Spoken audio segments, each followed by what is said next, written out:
All right, I think the final item now is just me. 3.7. I don't know why it says follow-up on AAC membership. It's like a follow-up on some of our motions. Just closing the loop on things. Did I miss anything though? Because Leanne, I've got with all the jumble at the beginning with my screen reader, I want to make sure I'm not missing any items before I move in. No, you have not missed any items. This is, okay. You're right on track. Yeah. Okay. All right. Perfect. All right. So this item is really just me kind of wanting to take a moment to make sure that we're being really transparent about where we're at with a few of the motions that we've passed, specifically some of the motions from the meeting in October of last year. That was the meeting where we discussed a lot about our governance and wanting to have a say in kind of our membership, as well as we discussed a lot about the public space use bylaw. And there were two recent council meetings where those things were discussed, and it led me to want to bring that up here today. So we didn't initially have any time for AAC discussion. It was just going to be a quick 5-minute thing from me, but there may be time for discussion now. We'll see how this goes. So basically in October, we asked for a few things at the AAC meeting. One of those things was that we asked for more involvement in our governance. And this was partially in an effort to just have a more well-rounded accessibility advisory committee, but it was also an effort to kind of protect our members from feeling like we need to be silenced if there's any situation where we don't agree with city staff on something, or when we're advocating for a change that the city doesn't agree with. And at a recent council meeting, staff did not recommend this to council and instead pushed for changes that I believe kind of limit our engagement a little further. And I don't mean to call out any particular staff members or anything like that, but as a result of that discussion, a motion that was put forward by Councillor Caton reflecting our requests from the October meeting, including a request to even just make recommendations about AAC appointments, about who should be on the committee. We don't even have to be in the meeting. We'd just like to recommend. It was all voted down. Myself and Mike were there to speak to the items and answer questions, and though we were not granted those. So we at the AAC, I think, put a lot of time and effort and fought very hard for a seat at that table. And so I thought it was worth kind of circling back and letting people know that not only did we not get granted a seat at that table, but we are not even being permitted to sit outside the room the table is in and just slip a note with our suggestions on it under the door. And that's frustrating. And so I don't mean any disrespect, but I did want to discuss that and make sure everyone was aware, because I know not everyone watches the council meetings. Another thing that happened at that meeting in October was that we talked about the public space use bylaw. And again, I'm not going to get into that all over again because we've been through that since February of last year. But as a quick overview, at various points in 2024, we asked to be consulted on the public space use bylaw because it so heavily impacts the way that the disabled community is allowed to use public spaces in Guelph. And we were promised that we would be given some sort of engagement from the city. We were explicitly promised that that would happen before the item went to council, but we didn't get that engagement. And I know we've already been over that. But then at a recent council meeting, I was very surprised to see the public space use bylaw come up again. And in watching that council meeting, I saw that staff and the mayor both told council, excuse me, both told council that we had been consulted on the public space use bylaw. And that's inaccurate. I think we all know here that we have begged to be consulted. We've been begging for engagement on the public space use bylaw. We have been promised engagement on the public space use bylaw, and we have repeatedly been denied any engagement on the public space use bylaw. And so again, I don't mean any disrespect and I don't mean to call anyone out directly, but the fact that that council then using that information did vote to expand the public space use bylaw, that to me feels unfair. That feels wrong, and it feels like we're not being represented. So I'm frustrated. I think you can probably hear that. I've been sitting on the AAC for a long time, and most of that time I've been either the chair or vice chair, so I've had a chance to work pretty closely with the city. And I personally have learned a lot in that time, and one of the things I've unfortunately learned is that sometimes when the AAC asks to be heard, we're just kind of handed a microphone that's not actually hooked up to anything.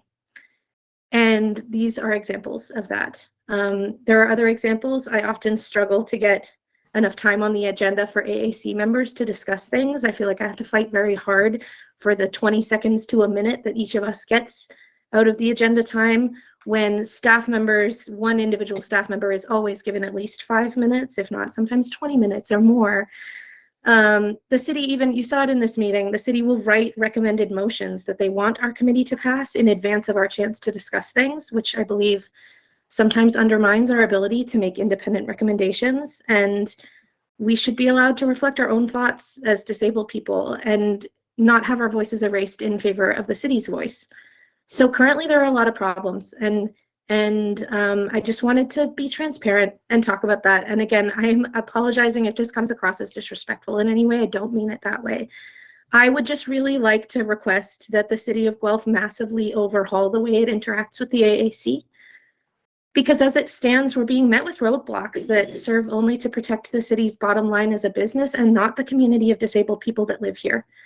It's been my experience that if you advocate too loudly or too hard, you are probably going to be pulled into a private meeting and silenced, or reminded that you serve on this committee at the pleasure of staff and council, and that you need to, behave accordingly. So that has left me with the impression that accessibility is an afterthought at best and a nuisance at worst to this city very often. It wasn't initially my intention to go this route, but after I wrote all of this out, I realized that the energy I've poured into this committee is being wasted on a system that was never built for us, and a system that seems to be designed to create the illusion of engagement rather than the reality of it. So again, with no disrespect, but in protest of the way that the AAC has been engaged with by the City of Guelph, I'm stepping down from this committee, effective immediately, and will not be seeking reappointment. And I hope that change comes. So I'll pass over the rest of the meeting to Nordal, who's the vice chair, or I guess now the chair. Thanks, everyone.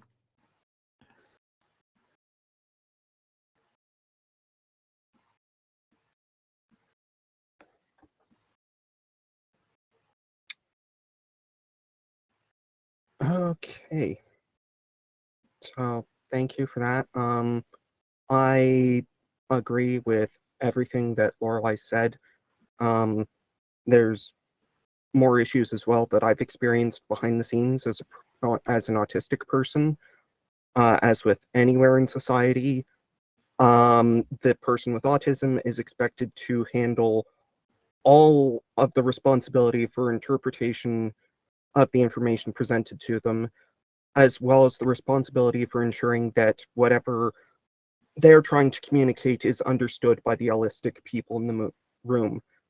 And it is getting exhausting for the amount of work that we're putting in just to have it disregarded. So I will be resigning in protest as well.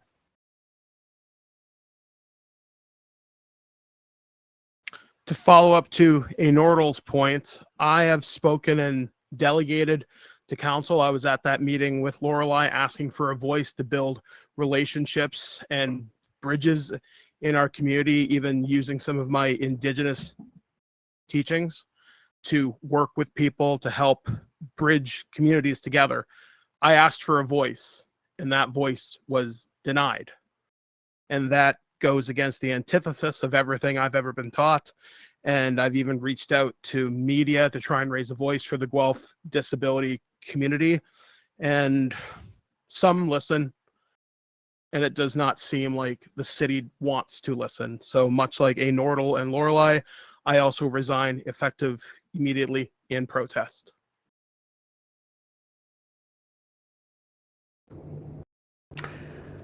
It's Deborah, and I've had my hand up for a bit, partially because I think the timing of the recent changes to the advisory committee structure, which in effect makes us all resign effective immediately, and a whole new AAC will be created for the next meeting, is really, really unfortunate and an unwise move on the city's part. I think you can hear the frustration, and I support Lorelei, Nordal, Mike in their work. I also will not be running again for the AAC. While I've appreciated learning much more about the city, I have found it to be a very frustrating experience repeating many of the things. There's some great people like who listen carefully, and some good staff people who work. And then there are times when we revisit the same item that we've visited. I've been on for 7 years now, and I've seen the same discussions reiterated again and again and again. And I'm deeply concerned that getting activists at the table has resulted in a shutdown, basically. So I'm concerned about this process, and I think it's really, really unfortunate that we've all been resigned effective immediately. Thank you.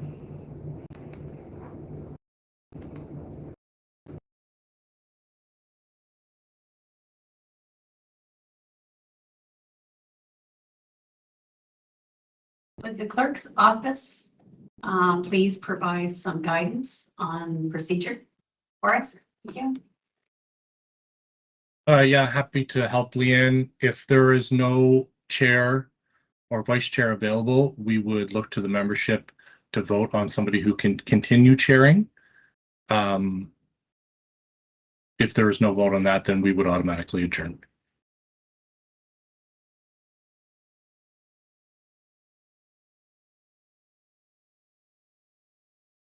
So Gary, sorry, just to be clear, you're asking if there is anyone that is on the AAC who hasn't resigned that would step in as chair at this moment. Correct. The AAC terms of reference currently, while we implement the new ones, indicates that membership or quorum is based off of current membership. So with those resignations, we would still be able to work through the end of the meeting, but I'm not seeing any hands for that. So I would think the meeting is now adjourned unless we can give everyone another moment or two here.